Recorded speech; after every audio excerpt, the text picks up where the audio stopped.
नमस्कार प्रिय विद्यार्थियों, आज हम बात करने जा रहे हैं अपने इस वीडियो के माध्यम से सीमा रेखा कविता की और कवित्री कीर्ति चौधरी की। तो आइए सुनते और जानते हैं कीर्ति चौधरी की कविता और उनके जीवन के बारे में। 1 जनवरी 1934 को उत्तर प्रदेश के उन्नाव जिले के नईमपुर गांव में एक कायस्थ परिवार में जन्मी कीर्ति चौधरी का मूल नाम कीर्ति बाला सिन्हा था। हालांकि पिता एक जमींदार थे, पर कीर्ति चौधरी की मां सुमित्रा कुमारी सिन्हा खुद एक बड़ी कवित्री, लेखिका और जानी मानी गीतकार थी। सन 2008 में लंदन में अपनी अंतिम सांस लेने वाली कीर्ति ऐसी कवित्री रही जो बड़े बड़े कवियों के दौर में बड़ी हुई। कीर्ति चौधरी तीसरे शतक की एकमात्र कवित्री थी। तीसरा शतक 1960 के संपादक अज्ञे ने 60 के दशक में प्रयाग नारायण त्रिपाठी, केदारनाथ सिंह, कुंवर नारायण, विजयदेव नारायण शाही, सर्वेश्वर दाल सक्सेना, मदन बादशाह जैसे साहित्यकारों के साथ कीर्ति चौधरी को भी तीसरा शतक का हिस्सा बनाया था। तीसरा शतक के कवियों में से एक जाने माने साहित्यकार केदारनाथ सिंह ने उनकी मृत्यु पर कहा था कि महादेवी वर्मा के बाद हिंदी कविता में जो एक रिक्तता आई थी उसे कीर्ति अपने मौलिक लेखन से पाटती है। उनकी कविता एक नए सांचे में थी जिसकी बनावट अलग थी, उसमें एक ताजगी थी और अपनी रचनाओं के तल में उनके पास एक खास तरह का स्त्री सुलभ संवेदना का ढांचा था जो उनके समय में किसी और के पास नहीं था।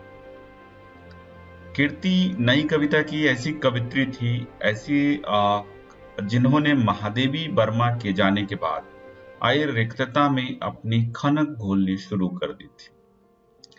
तो नई कविता के इसी उत्कर्ष काल की साक्षी और सारथी थी कीर्ति चौधरी और उनकी रचनाएं।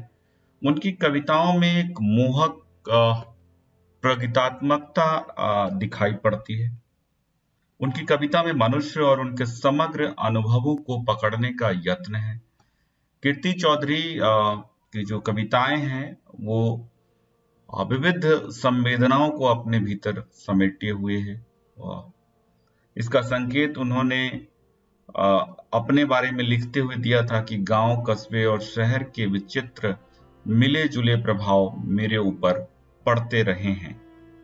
तो इस तरह देखते हैं कि कीर्ति चौधरी का जो रचना संसार है वो विविधताओं का रचना संसार है। उन्हीं की एक महत्वपूर्ण कविता है जो हमारे पाठ्यक्रम में लगी है और सीमा रेखा कविता की रचना का आधार जो है वो राम कथा है। और स्वर्ण मृग का पीछा करते हुए जब राम जंगल में निकल जाते हैं तो ये सीता हरण प्रसंग से लिया गया है। राम कथा के इस प्रसंग का वर्णन राम काव्य परंपरा की दो सर्वाधिक लोकप्रिय कवियों ने भी की है, तुलसी और वाल्मीकि ने। राम कथा के सीता हरण प्रसंग का सार आप लोगों को पता है। स्वर्ण मृग का पीछा करते हुए राम जंगल में निकल जाते हैं, बहुत देर तक वापस नहीं लौटते हैं और सीता जो है इस चिंता में आ जाती है कि राम अभी तक नहीं लौटे हैं। और लक्ष्मण से आग्रह करती हैं कि वो जाएं और उनको देखें। राम की अनुपस्थिति में सीता की रक्षा का जो प्रभार है वो लक्ष्मण के पास है, इसलिए वे एक लक्ष्मण रेखा खींच देते हैं जिसके बारे में मिथक है कि उस रेखा के भीतर यदि सीता रहती होती तो वे सुरक्षित रहती और रावण उनका हरण नहीं कर पाता। जिसके हरण नहीं कर पाता। तीसरा शतक की कवित्री कीर्ति चौधरी जो है का मन जो है आधुनिक मन राम कथा के प्रसंग को आधुनिक संदर्भ में प्रस्तुत करता है और सिर्फ प्रस्तुत ही नहीं करता बल्कि उनके अंदर का अस्तित्व राम से कई तरह के सवाल भी करता है। दिग्भ्रमित होकर स्वर्ण मृग के पीछे भागने से लेकर अग्नि परीक्षा जैसे सवाल है कुल मिलाकर यह कविता पांचवें छठे दशक के आधुनिक स्त्री मन में पुरुष सत्तात्मक समाज व्यवस्था के प्रति। सीमा रेखा कविता जो है दो तरह के संदर्भों को लेकर के चलती है। वो कहती है, कवित्री कहती है कि वह मृग तो था ही नहीं जिसकी मुझे चाह थी, लेकिन फिर भी तुम गए उस मृग के पीछे और मेरे लिए पीछे छोड़ गए लक्ष्मण रेखा, मेरे लिए छोड़ गए सारी मर्यादाएं। और क्या स्त्री मन की कोई अभिलाषा नहीं होती, उसकी कोई इच्छा नहीं होती? तो कह रहे हैं कि उस मृग के पीछे तुम गए और मेरे लिए पीछे छोड़ गए लक्ष्मण रेखा, और एक लंबी प्रतीक्षा, वो प्रतीक्षा मैंने की, लेकिन उसके बावजूद जो है मुझे अग्नि परीक्षा देनी पड़ी। तो देखिए कि संघर्ष है इसमें, कविता में बात जो है दूसरे तरीके से कही गई। क्या उस लक्ष्मण रेखा को नहीं लांघती अगर सीता, तो क्या वो सुरक्षित?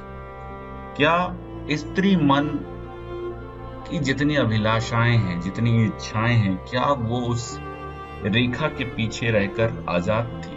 अब वो कह रही हैं कि इस जो रेखा है उसको लांघने का समय आ गया है, क्योंकि स्त्री न तो उस सीमा रेखा के पीछे स्वतंत्र है और ना उस सीमा रेखा के बाहर स्वतंत्र है। तो अब कह रही है कि उस डर को छोड़ना होगा।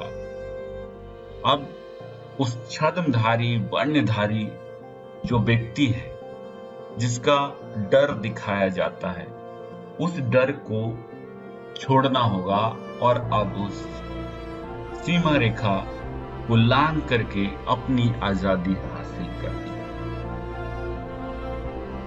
अब वो समय आ गया है कि स्त्रियां जो हैं अपने स्वतंत्र मन से विचरण कर सके, अपने स्वतंत्र अभिव्यक्ति के माध्यम से दुनिया समाज को बता सके स्त्री सशक्त हुई। अब उसे किसी तरीके के रावण का डर नहीं, अब उसे किसी लक्ष्मण रेखा की जरूरत नहीं, अब वह स्वतंत्र और सबल है। तो कविता जो है बड़ा कैनवस हमारे सामने खुलती है। लास्ट की पंक्तियों में आइए तो वहां कहा गया है कि किसको चिंता है और कौन अब अग्नि परीक्षा दे ऊंचा ललाट रखे, क्योंकि उस अग्नि परीक्षा के बाद भी सीता स्वीकारी नहीं।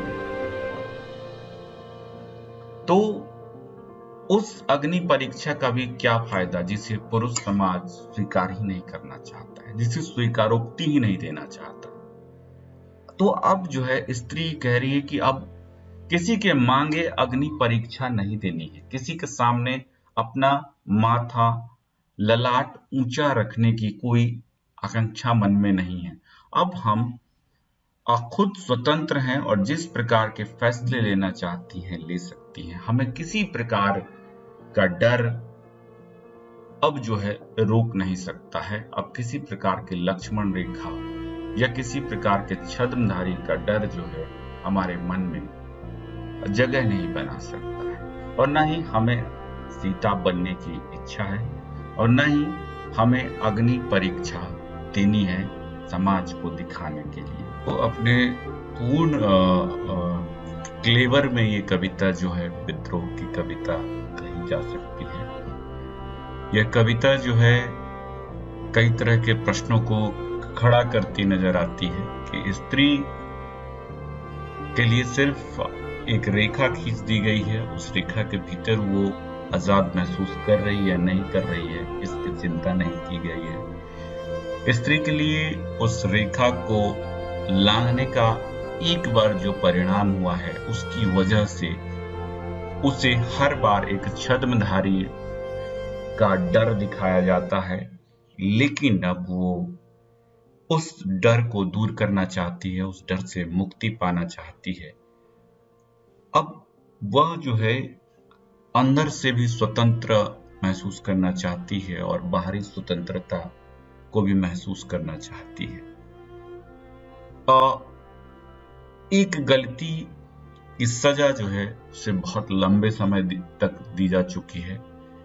उसने इसके बदले में अग्नि परीक्षा दी, लेकिन समाज ने उसको भी नहीं स्वीकारा, उसको भी नकार दिया।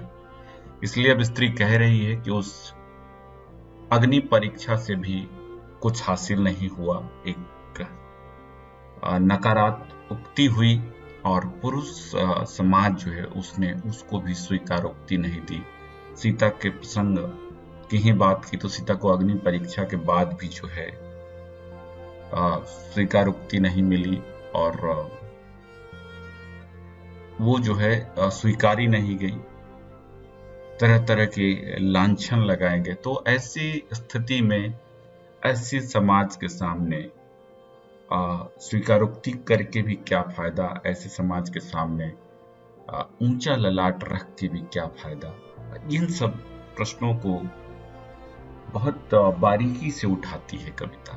तो आप जब इस कविता की व्याख्या करें तो अपनी जो वैचारिकी है उसको भी केंद्र में रखें। कविता की व्याख्या हर व्यक्ति की अलग अलग हो सकती है, समझ अलग अलग हो सकती है, प्रसंग को, संदर्भ को समझने के तरीके अलग अलग हो सकते हैं। जरूरी नहीं है कि जो बातें मैं कह रहा हूं उसी दृष्टि से सोचिए। अगर आपके पास कोई नई तरह की बात मन में आती है तो उसका भी आप जो है कविता की व्याख्या में प्रयोग कर सकते हैं। कोई और प्रसंग जुड़ता है तो आप उससे जोड़ सकते हैं और एक बेहतर समझ कविता की बना सकते हैं, क्योंकि कोई भी व्याख्या अंतिम व्याख्या नहीं होती है।